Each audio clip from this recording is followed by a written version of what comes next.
Alright guys, time to here back again today. Hope you're enjoying your Wednesday once again so far, and today we're going to talk about the follow-up really and the fallout that has happened after this rumor that came out that MentaL, a former Gears of War legend, is going to be joining the Los Angeles Guerrillas only on the substitute bench for now, alongside Nero Poison, Chino and HECZ is going to be the Los Angeles Guerrillas challengers team. Whether they actually represent Los Angeles Guerrillas is yet to be seen, but well, he's going to be on the bench. He's going to be playing with those three guys as it stands right now, and maybe at some point we'll have the opportunity to replace one of Silly, Assault, Vivid and Apathy, which is going to be the starting lineup for that team, as it is rumoured right now. Over the last few days, a number of Call of Duty players from the professional and the amateur community aren't exactly too happy with how this has gone down. A player from another esport just coming straight in and, you know, stealing a spot in some people's estimation from some of the challengers guys that have worked so hard over the last couple of seasons to get there. However, as Hector says, as we will look at over at the Chicago Huntsman, he doesn't necessarily think that there's anything wrong going on here. He would do exactly the same if he was in the shoes of a squad trying to build up a brand and trying to build a challengers team, which people are going to talk about. We'll look at that in the coming minutes. Like, if you guys enjoy the video, subscribe if you are new. As always, I'd greatly appreciate it. Thank you for doing that. This is the article that came out from Crone a couple of days ago, and this is some of the follow-up from COD Gamepedia. To the AMs unhappy about the rumours of Gears of War player MentaL being signed as a substitute, you're forgetting this is a business for teams. Players like MentaL and Sensor bring more to a franchise than brand, and fans grow your brand. So MentaL certainly has a brand going on, and he's certainly a player that people are going to talk about, but as MattG said, it's not necessarily a brand move, right? Like, this is taking a shot on a player with a ton of success in another console game. The ability to win is something that not all players have. That's what's being valued here. It's a relatively low-risk move with a potentially huge upside. But what we didn't look at the other day is, well, some of the replies from some of the amateur guys, like Paul X here. He's coming from a game where he was 3-peat with a damn shotgun. And yes, Paul is correct in theory about Gears of War here, but at the end of the day, Gears of War is once again like a very fast twitch reaction shooter. I don't even believe there's aim assist in that game, so it does take an awful lot of skill, and this MentaL guy is just an FPS freak, right? There's some guys like this that are just good at every single game they play. I don't understand it, but you know, I know this guy will be nasty at Call of Duty, and he's played it for a little bit now, played some Charles here and there and everything like that.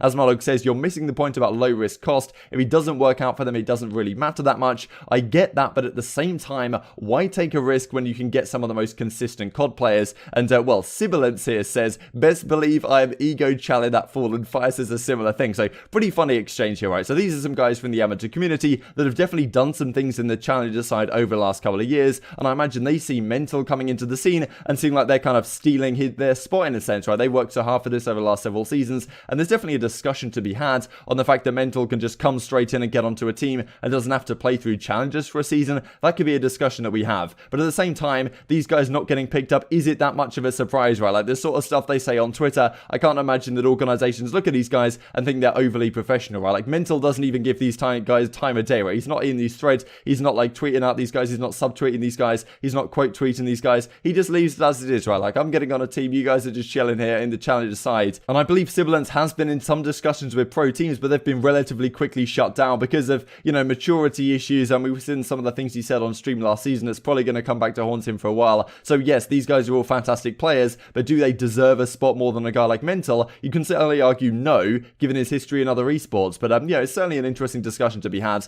This is what Blackbeard says over at 100 Thieves. Reminder that MentaL was a rank S ESEA player. He corrects that to A-, which is a pretty significant difference, but still, like, A- in ESEA is pretty solid. And early, this ESEA is like a CSGO third-party website like Faceit that you can play on. An early Predator Apex player, extremely solid Fortnite player, and an S&D stunt in Black Ops 4, all while he was winning Gears championships where the team didn't drop a map. Literally, no one should be questioning why he got a CDL spot, and he gives a correction here: champion rank in Halo, Royalty, and H1Z1, not just Predator Apex, but placing top 10 at pro events while winning Gears majors where the team did not drop a map. I think the most recent event they won, they went 16-0 map counts. This is just a quick tour really through his career if you didn't see this the other day. 1-1-1 all down the park, and he used to play on OpTic Gaming, of course, back in the day when this Gears team was the best in the world, and when he has continued to be on this, well, UYU team most recently as well. This was the most recent event. They won this 16-0 map count. MentaL considered the greatest Gears of War player by a lot of people of all time. But some players are not so sure about this. So Methods comes back with he absolutely should not have gotten a CDL spot, although I see why he did. So yeah, Methods has a discussion on that exactly. Honestly, if it stayed 5v5 and he got a sub spot, I'd be 100% behind it.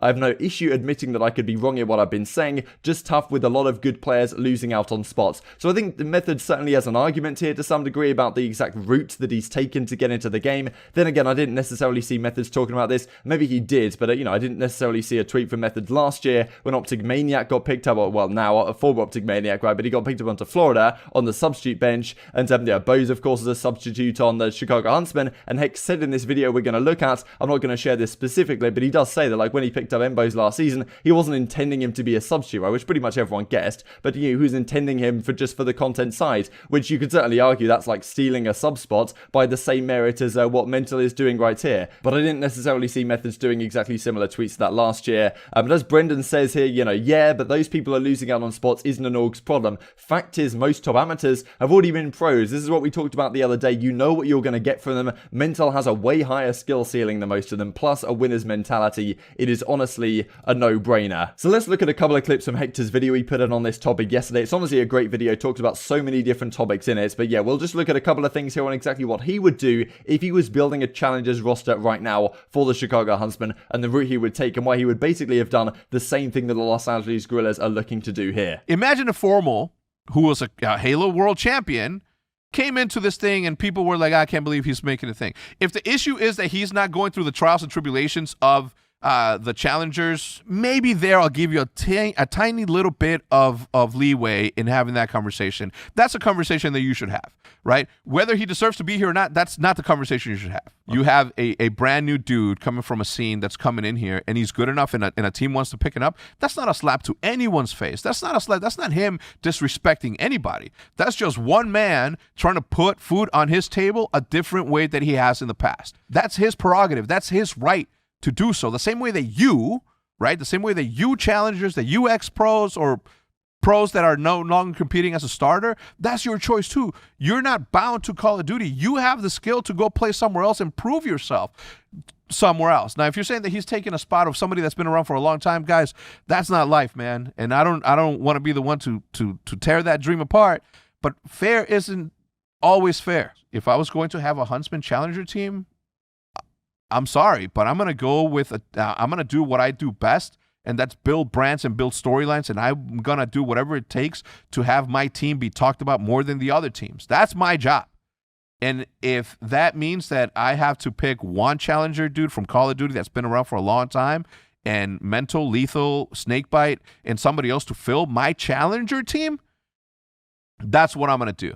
So to follow on from this, we get some more similar threads coming out here from Fire, like he played with Parasite last season. Sibilance is right though, if we were really that good, we would have got picked up, but I guess not. Suck less, get better. And as Illy says, if someone is good, they will always get picked up. IMO, Sol says, you know, not so much in the CDL. Awakening, Mac, you know, Simp, of course, coming into play. There's a lot of guys last season that have been picked up from the Challenger side. I mean, Draza, Hollow, I mean, all the examples we can see throughout Black Ops 4. Beezy, of course, getting picked up earlier on than that in the World War II days. You know, Modern Warfare as well was an absolute goldmine for amateur players coming into the scene. I mean, Cammy, Kleenex, all of these kind of guys. It's definitely happened before. And in my opinion, it doesn't seem like the Challenger scene of the Call of Duty side is completely broken and like none of these players are being able to break through. It's happened a lot of times over the last couple of seasons, as these guys are discussing. Perfect example, bro. You won the AM tournament, then got picked up and won playoffs and champs the next year. Fellow comes back, you know, laughing at this. Parasite says yours, but you know, at the same time, a guy like Felony, as we said the other day, like he's a great player, no doubt, but you know what you're going to get out of him, right? You know what the peak is for Felony. He's probably had his like career peak now, and now he's just running the Challenger scene and winning the Challengers champs. But if he gets onto a pro team, he's not going to like be a top 10 player in the game like a guy like MentaL could possibly be. So I can see why, if you're an organization, you want to take that relatively lower risk but very high reward approach if it does pay off for you. And you know, similar tweets right here. So as Accuracy says, the cream of the crop always get picked up. That is facts. Those are the undeniable players. The other factors come in for the players after the undeniable level. So kind of saying that Fire and Sibilance and all these guys just below that, like really top tier of players, are you know, not exactly helping themselves by a lot of these tweets that they are doing. Sibilance says, yeah, I suck apparently, so I'm not doing no talking, come on in my hoodie now. And he's done a number of tweets about this kind of stuff the last few days. Doesn't exactly help the look, in my opinion. Fire then says as well, OpTic Maniac was in the league, I ain't forget. So he's talking about the fact that yeah, Maniac was in the league and Fire and these other guys weren't. And that's definitely an interesting discussion to be had. Not really sure what Maniac did for for Florida. He was never necessarily going to be a starter. But if people are complaining about MentaL coming into the league now, they definitely should have been complaining in theory about OpTic Maniac being on the Florida Mutineers team last season. But either way, it's the organization's discretion. They make their decision based on what they want to do for the future of their team, for the branding side, and also for the content side. And at the end of the day, as Hector said, it's not always fair. So I hope you guys enjoyed the video. Thank you for getting this far. I'd greatly appreciate a like on the video if you guys did enjoy. Just wanted to finish off with this clip again from Hector's video where he gave your boy and Jake Lucky, of course, over at Esports Talk. Great guy over there. But he gave us a bit of a shout out. That was pretty cool to see. Thanks to those of you who pointed this out to me in the comment section below of yesterday's video. I was very eager to see what he had to say. Thank you for watching as always, and I will see you next time. Where he ends up, I don't know, but people are going to be talking about it. Think about this. People are already talking about this dude, right? This dude this dude's name is now infiltrating and being talked about on a video, this one, that's Call of Duty. I bet you Jake Lucky does a video about me talking about this. I bet you Tactical Rab does a video about me talking about this, and they're going to offer their opinion. Fact is, the name has infiltrated. The dude has infiltrated.